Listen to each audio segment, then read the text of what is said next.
Matagal na namin kilala si Bongbong Marcos. Siya isang napakabait, napakabuting tao. At kitang-kita naman, sumisigaw naman ang gawa niya. Kitang-kita naman ang performance niya sa Ilocos, sa buong bansa.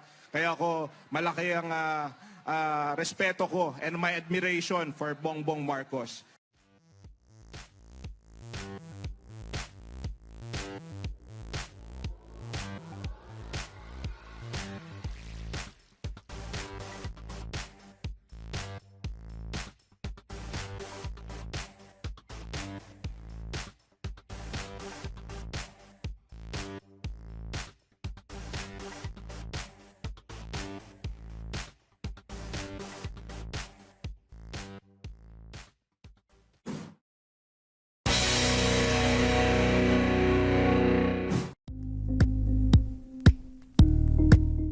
Thank you for watching Politico TV. Please like and subscribe to our channel for more videos.